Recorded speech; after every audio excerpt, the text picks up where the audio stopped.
All right.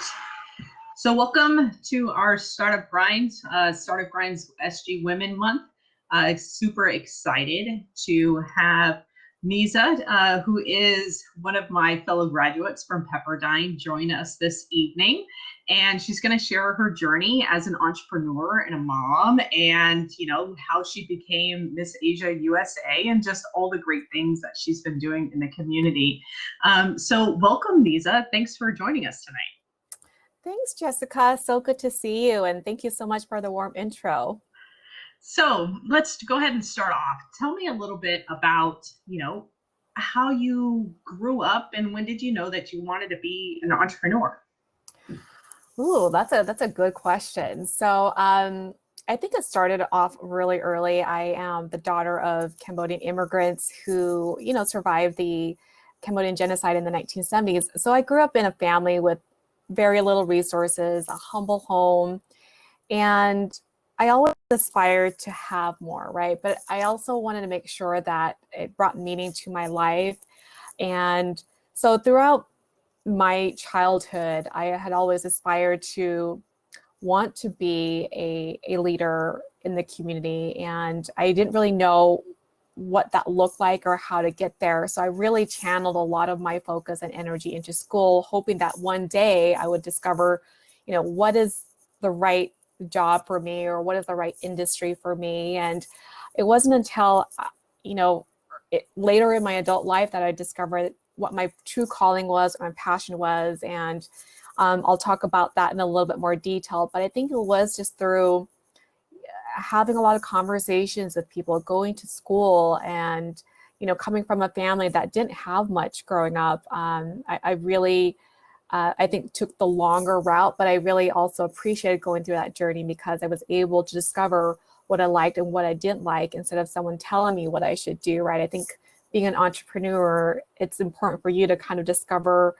a lot of yourself, going through your own journey, going through your own struggles, and trying to understand what you liked and what you didn't like. So, I think it was just by way of my upbringing, not having much and wanting to do more and striving to do more. And a lot of that ambition came from my parents' struggles and survival through that Cambodian genocide. And I know that you're really passionate about the community, and not only just the Cambodian community, but really the Asian community. And right now, we've been seeing a lot in the community as general, with Stop Asian Hate. And so, what, as somebody on a platform, a part of the community, what are some things that you want people, as who want to help? What can we do to help support, this initiative in the community?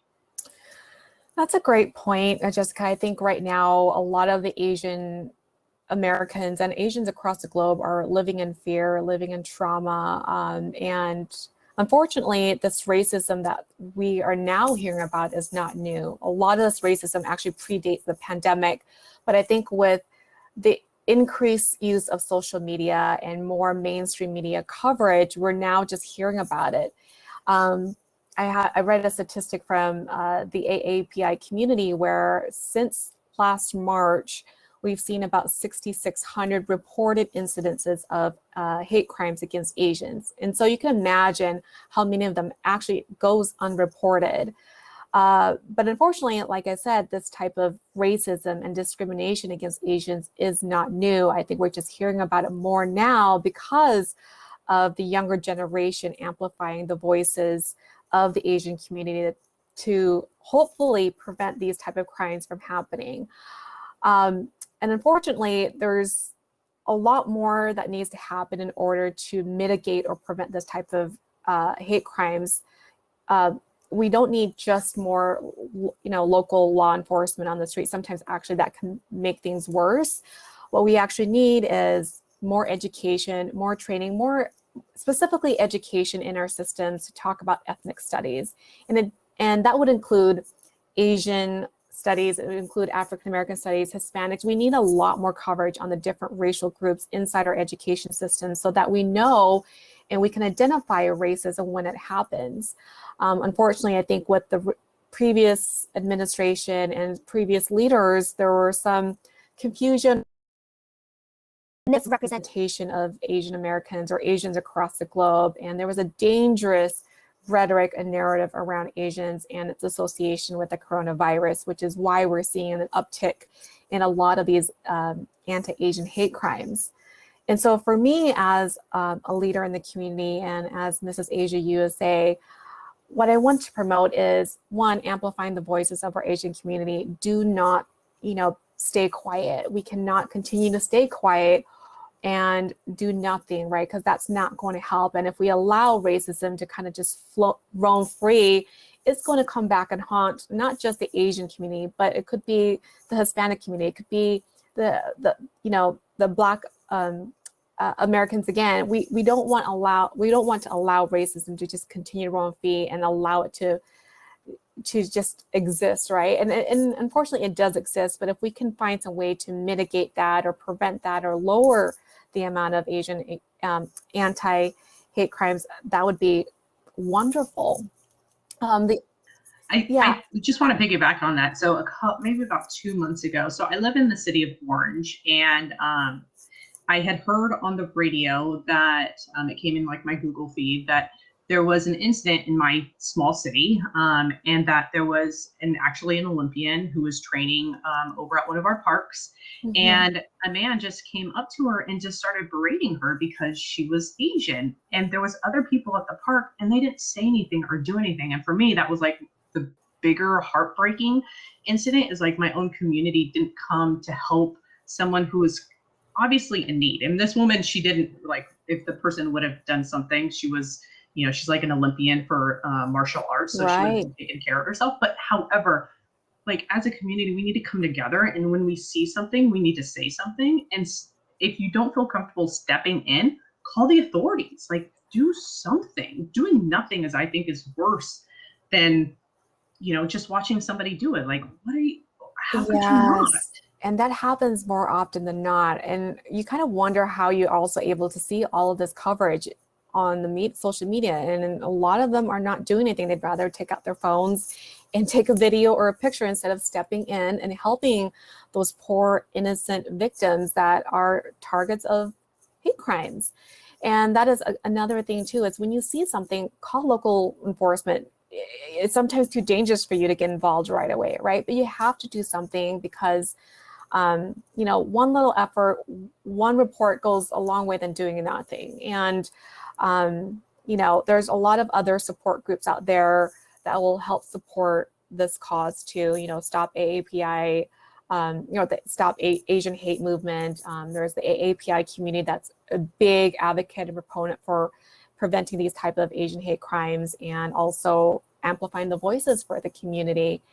But I think more importantly, again, is just going back to the education around this model minority myth, which is extremely dangerous as it relates to the Asian community. And the model minority myth, obviously assumes that all Asians are one racial group that are high earning, well educated, and that is absolutely false. While there are some groups within the Asian community that are extremely educated, extremely successful, a huge chunk of the Asian community are actually still living in poverty, have a low educational attainment rate, and living in high crime communities. Take, for example, the Cambodian community, which I'm a really big advocate and leader of. Unfortunately, today, only half of the Cambodian community even get a high school degree. 20% of the Cambodian community still live in poverty. And this is the land of opportunity, right? And you're still seeing a good chunk of this population still struggle to make ends meet. And so again, just having some education and training around the different ethnic groups, whether it be Asians, whether it be Blacks, whether it be Hispanics, is extremely important in our educational system, in addition to new legislation, which we just signed, to combat hate crimes and law enforcement. But I think at the end of the day, we need to really attack this at the root. And that is, trying to educate our children, the next generation, from early on, because we can see how that really, spirals out of control if we don't keep that in check. Yeah, absolutely. Totally agree. So going into more of the Cambodian community, let's talk more about your company come from nothing. Yeah. So let's talk about that and how you got inspired to start that company and what the purpose behind it is. Yeah, it was one of those things where I felt really compelled to do something in the midst of this pandemic. I felt a disconnect of the Cambodian community in a time where we're seeing this wave of anti-Asian hate crimes. And this community, I'll tell you, has suffered from so much trauma, ancestral trauma, PTSD because of the genocide that took place in the mid-1970s. And for those that are not familiar with what happened, over 2 million Cambodians were murdered in mid-1970s in an effort to create this agrarian utopia by the rebels, right? So the people that were targeted first during this genocide were the visionaries, the educated, the teachers, the business owners. So the people that had the opportunity to really make the country better were the ones that were targeted because the I guess the lower social caste system really wanted to create this agrarian utopia in order to, be equal. And in order to do that, you pretty much had to wipe out anybody that you saw as a threat. So unfortunately, the people that were educated or who were business owners either were killed off during that genocide, or two, like my father, you had to lie about your identity, kind of speak a different language in order to fit in with the rest of the survivors. But those that did survive and were able to immigrate to the United States did not have it easy, right? Because now you're left with trauma, PTSD, you don't have any money, and now you're living in a country that where you don't understand the language. So my father, who was studying law school at the time in Cambodia, pretty much had to work as a blue collar worker here in the United States. My mother, who came from a proud middle class family, had to start off her life here in the United States as a janitor picking gum underneath the table out of high school. So for them, there's also that mental and emotional shift, having come from something to now nothing and starting all over from scratch. And so for me, that's what inspired me to create this name called Camb from Nothing. Is, well, we really did come from nothing. A lot of the Cambodian community, a lot of folks from the Cambodian community also resonate with this, and that they really had to start over from scratch. Whether they were the first generation or the survivors, you really had to start over. But that doesn't, for me, what I want to show and support and advocate for is that doesn't have to define where your future goes, right? For me, as the daughter of 4 children, as the daughter of Cambodian immigrants and the oldest of 4 children, I really was able to overcome some of those adversities and obstacles and really channel that experience as the daughter of immigrants to really want to do more. And so for me to build this community around Cambodian Americans in an effort to hopefully identify with them and connect with their stories, I hope, will continue to grow. But it's really to help build a community in a time where I think we desperately need it most in these dangerous times. And it's something I feel very connected to and passionate about. And so for me, it's not even I guess a job or a business to me. It's something I'm really, really passionate and connected to. Yeah. So let's shift gears a bit. Let's talk about, your work in how you became Miss Asia USA. So we met in grad school. How many years has it been? Like, 4 or what year am I 5? in? I don't know. Oh my I've gosh. lost train.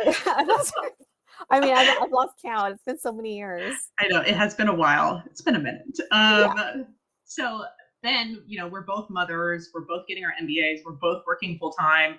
And then I check my social media feed and I'm like, wait a second, what is Niza doing? What has she So got herself into I know, what now? is she doing now? Like last time we talked, you were going to go get your PhD. So how did that even come about? Oh gosh. So it was after the birth of my 3rd daughter, and perhaps it was just just by chance, I happened to be on Facebook at the time, and I was just, I remember seeing some really empowering female posts about women leadership and amplifying beauty. And for me, I'm all about promoting woman empowerment, female empowerment as a mother of 3 daughters.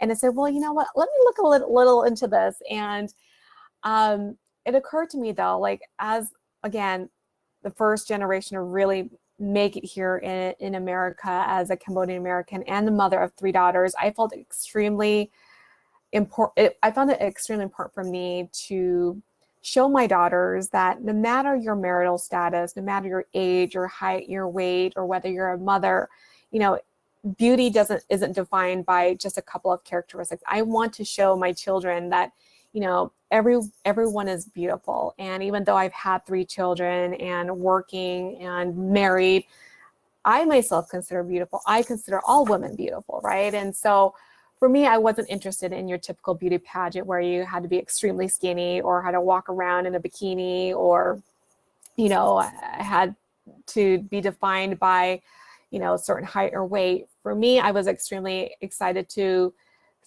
support and empower this Asian American community, especially, representing my country of Cambodia on an international stage and do it in front of my children so that they can see, wow, mom can do this. And mom's working, mom's the pageant queen. And regardless of whether I won or not, they actually got to see that. But I was actually quite surprised and delighted that I did, come away with the title. So for me, I was inspired by my own children, especially having 3 daughters, to do this for them because I think in a world now where we're seeing so much social media, give this false impression of what beauty is, especially on social media, on TikTok, on Instagram.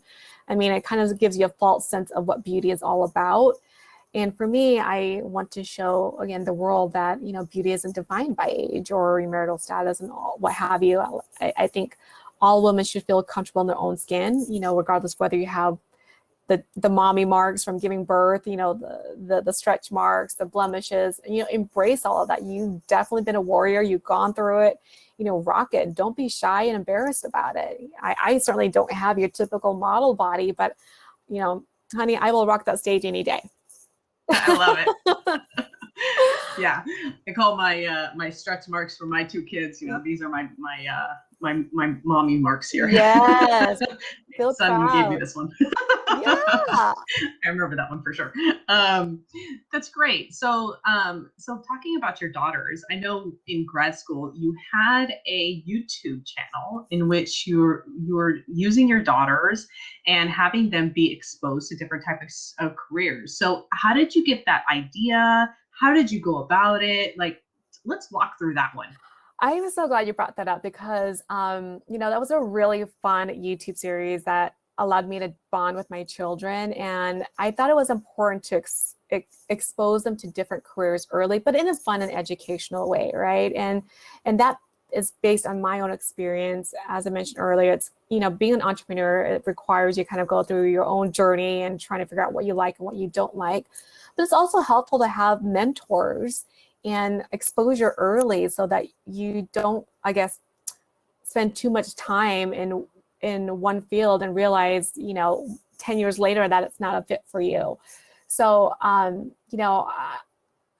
think I had recorded all the way up to, letter M perhaps for musician. And then unfortunately, I at the time was expecting my 3rd daughter and couldn't do both. So obviously, wanted to focus on being healthy and carving time for work and my pregnancy at the time. But my daughters have asked us to resume production of that again. And so we're excited to do that and pick that up now with my 3rd daughter, really excited to be a part of the production.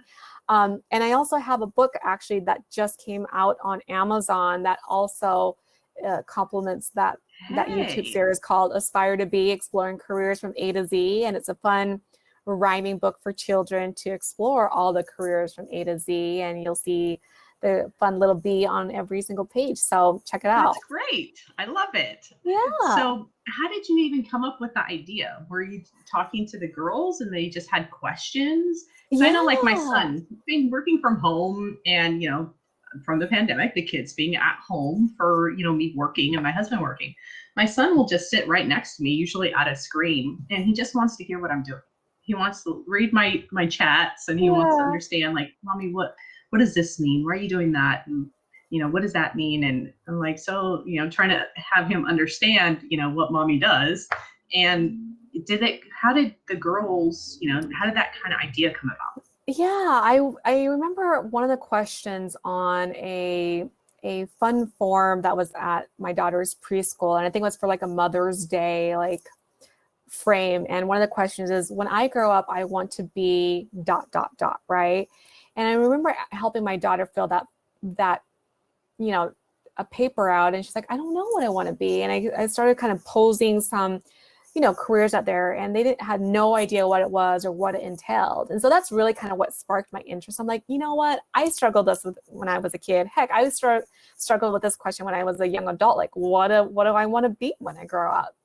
And so that's really what inspired me to dress them up in a bee costume. And then I said, hey, you know what? You guys get free toys if you do this production. And at the same time, you get to figure out what you like and what you don't like. And, maybe we can explore some of these careers a little bit further if it requires me to put you in like a swim class or a gymnastics class or a coding class. At least we'll know early on and we can, dig deeper and find some recreational activities kind of surrounding that activity. So it's been a lot of fun. And they've been asking me to, pick that up again. And, I think my oldest one, she's definitely the software engineer, software developer type. We put her in a coding class now. My second one, we'll figure it out. She wants to be a YouTuber. So this is totally in her alley. And she's all about, talking to people and being outgoing and, talking about reviews, about toys and all of that. And who knows, my 2-year-old, I don't know what she'll like, but at least she'll have opportunities to play with new toys while she's at it. My little ones too, my son and my daughter, they're like, we want to be YouTube stars. There you go. Maybe we'll like, have them on one of these episodes. For sure. My son's like, I want to be a video gamer on YouTube and people can watch me play video games. And my daughter is like, I just want to open presents and talk and do stuff. I'm like, all right, I got to figure out this YouTube thing. Like, I have no idea. I got to get a book. Yeah, we'll definitely have to do a play date or a mommy lunch to talk about all that. Yeah, it's a lot of fun for the kids too.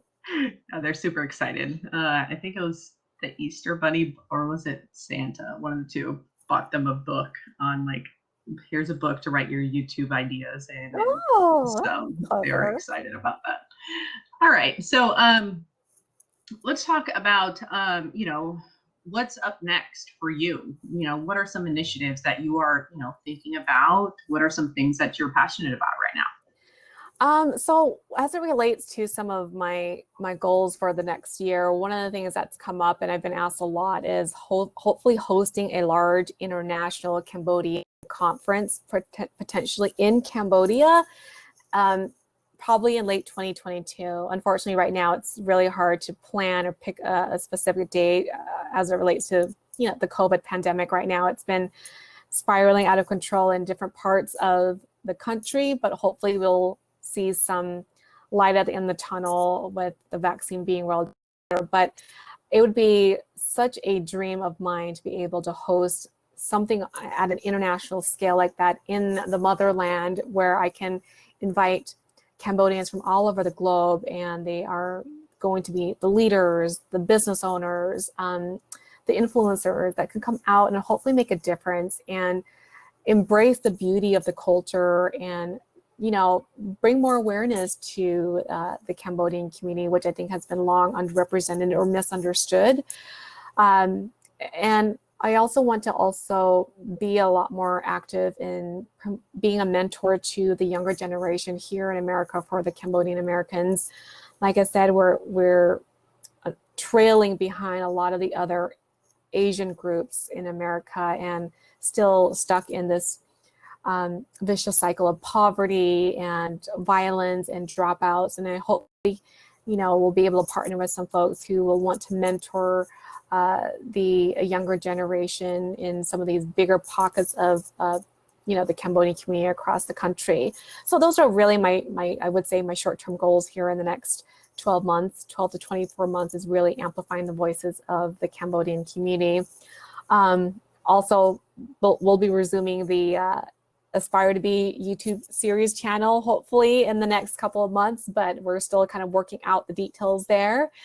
And then, I'm always looking to find ways to, again, support the Asian community in a time where I think we desperately need more voices and more support. So for those that want to, stand in solidarity with us, get out there and, either through trying to promote for more, protection or legislation changes, and, ways that we can support those that might be victims of hate crimes, I would be honored and willing to participate in any ways that we can mitigate and prevent those type of hate crimes to continue. I've been to Cambodia once, and it's a beautiful country. The people are so nice. I loved it. I hope to go back one day and just go for like vacation instead of work. But I loved it, and we really are just a really giving community, and it was fabulous. I loved it. I'd love to go to that conference. Let me know when it is. Yeah, you'll have to come out and fly with us. We'll have our own Cambodia plane. That'd be great. All right. So with some of these, initiatives that you have, where have you, like, you're trying to, at the beginning, a part of, you discovering like you wanted to be an entrepreneur, what are some ways that you went to seek mentorship, or just, where are some pitfalls that you've learned along the way that you can probably share with somebody who's like, hey, I tried this and this didn't work, or, I advise somebody to go read this, or, what are some good nuggets of information that you would want to give an aspiring entrepreneur? Yeah, that's a great question. I think one of the things I wish I had told my younger self is not to be afraid to reach out and ask for mentorship. It is a huge game changer when you're able to ask somebody who's done it before, who's willing to provide some information and insight and resources. So for those that are aspiring to do something new, don't be shy to reach out to people from Startup Grind or I found Clubhouse to be extremely helpful in providing mentorship, advice, and the raw, real, feedback from people who have gone through the entrepreneurial journey. I also found that people that went through, to same alma mater or same school, I've reached out to them, and a lot of them have come out as business owners and entrepreneurs. And I find that people that, went to the same school are always much more willing to help and talk to you and mentor you. So don't be shy about reaching to people out on LinkedIn, even though if you've never known them, but if they went to the same school, you'd be surprised at how many of them are willing to reach out to support one of their own. And then don't be afraid about talking through your ideas with friends and family. You'll find those that might support you and those that might not support you, but those that support you are going to be the ones that matter anyway. So as long as you get their, you don't necessarily need validation to become an entrepreneur, but it does certainly help to have a village around you who's going to keep you from doubting yourself. And that's one of the struggles I myself, believe it or not, have struggled with as an entrepreneur, is questioning whether this is going to work, or you're too fearful to kind of take that leap. But what I've discovered is if you wait for the right time or the right opportunity, it might be too late, right? And the longer you doubt yourself, the longer it's going to take for you to get it started. But once you get it started and you actually feel passionate about what you love and you feel driven to what you do, then you shouldn't worry about whether it's going to succeed or not, because people can feel whether you're passionate about something and whether you're doing it with a genuine, authentic interest. You always want to do something, or you want to be an entrepreneur because you feel passionate about it and not because you're trying to make a quick buck, right? That's when people get burnt out, you start to lose a passion, you feel disconnected. But if you ask yourself, would I buy from your own company? Do you feel connected to the vision of your own company? Then, and if the answer is yes, then absolutely you should do it, because you're going to have the doubters out there. You're going to have some critics who may think like your idea might not, kick off, or it might be just a dull idea. But if you have the heart and conviction and you're willing to put the time and money into it, then one day it's going to pay out. But just be patient with yourself, be kind to yourself, and know that this is part of the entrepreneurial journey. And every entrepreneur will tell you they've gone through their own challenges. No entrepreneurial journey has been seamless and easy, right? It's part of the process, and you're going to thank yourself for sticking it through. Yeah, so very true. The journey is a grind, as they call it. It's a startup grind. That's right. It has its ups and it has its downs, but you have to have that passion, or else it's always going to feel like a grind, and you won't be able to go through the hard days or the hard periods, because there could be months where it's hard. Yes. And if you don't really have that passion, you're just not going to break through. Yes. So part of what you said, is having that community, having somebody to be your advocate. And as a mom, a married mom with, 3 young girls, how do you find the time to dedicate to this stuff? And, how does your husband play a part in that? That's a great point. And I'm so glad you brought that up, because I could not do what I do without my husband. I have to give him a lot of credit for watching the kids when I was going to pursue my second master's degree in the middle of the night with a newborn, and participating in so many different projects, being the founder of other company, a couple of companies, wealth management firm.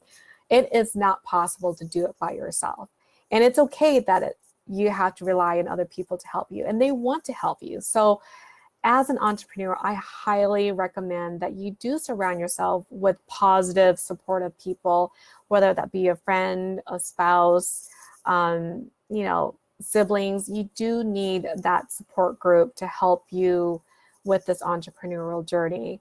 I ask my sister to help watch my youngest one so that I can work from home. I ask my husband to watch the kids while I'm on these calls, or while I'm out on pageant appearances, and they have been nothing but supportive. So, and if you don't have help at home, there are certain, there's forums on Facebook and Instagram, and Clubhouse is a huge one for that now too, is don't be shy to ask for help. And it's also important too, and I learned this during the pandemic, is to allow yourself some downtime and to unplug.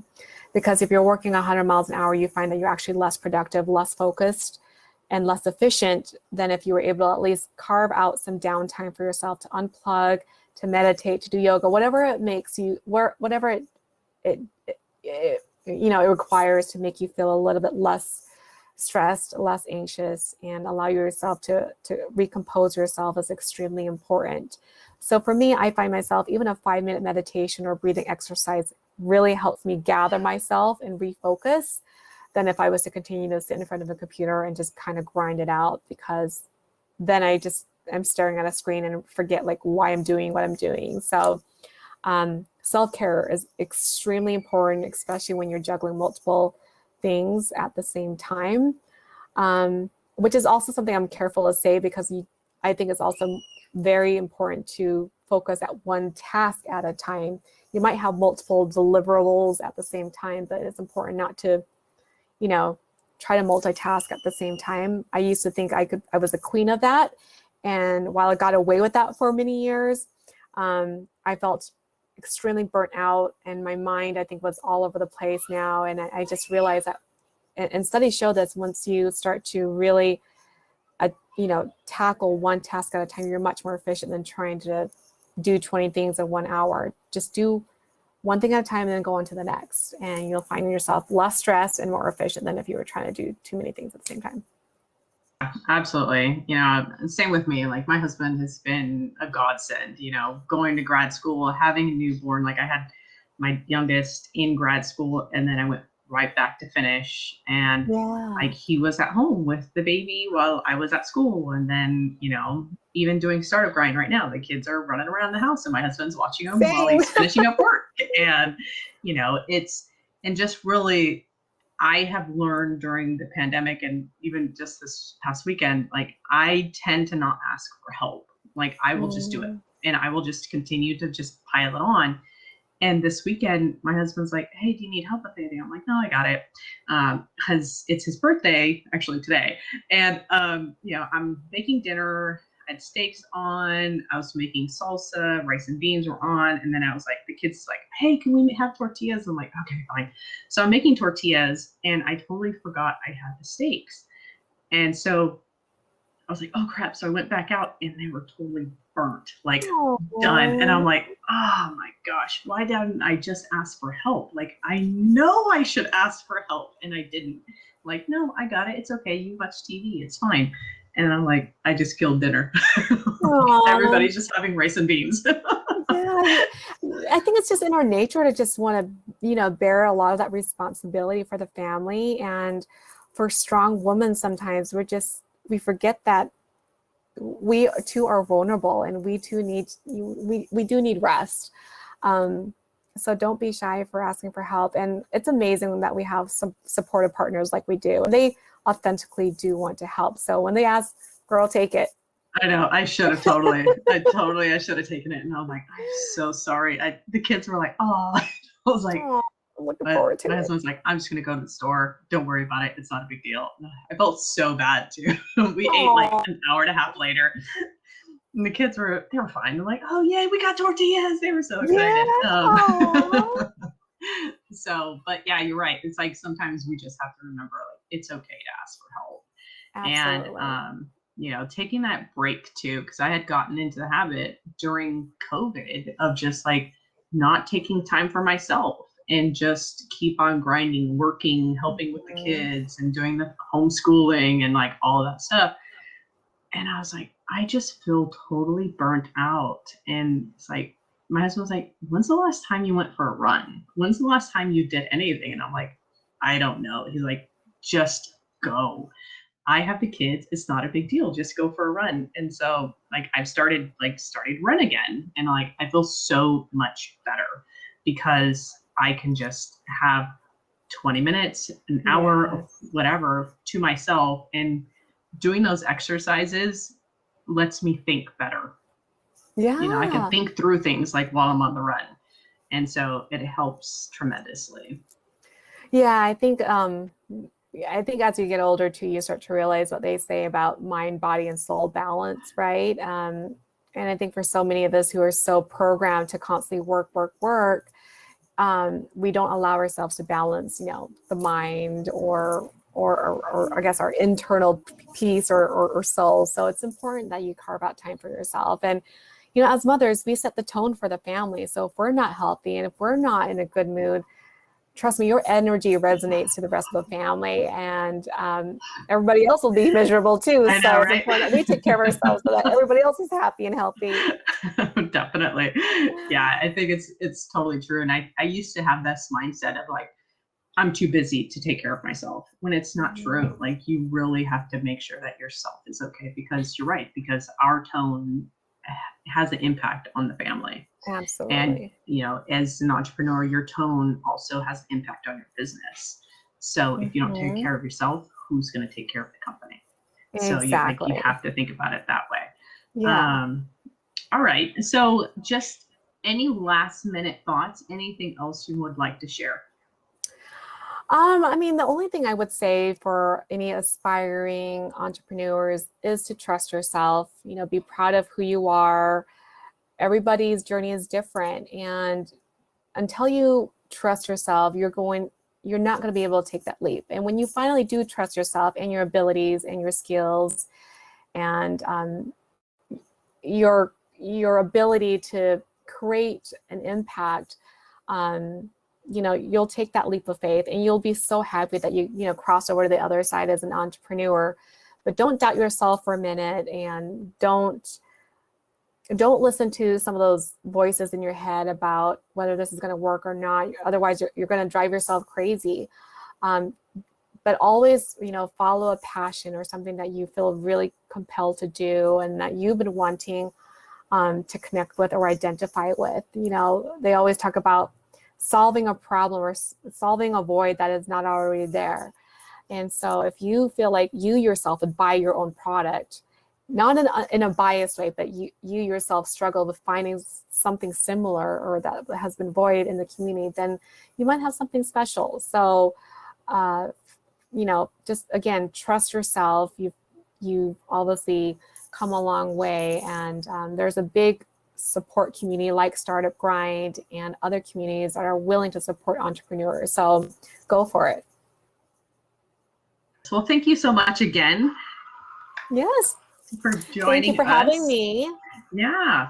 So look forward to, seeing your next season of Be Inspired, and seeing, your book release. So I will send out the information to everybody about the book. So send me the link and I will share it, as well as, the YouTube channel. I'll share it again. And hopefully we can, get some people to be more inspired on what you and your girls are doing. Oh, thanks, Jessica. Thanks for having me. It's such a pleasure. Yeah, thank you again.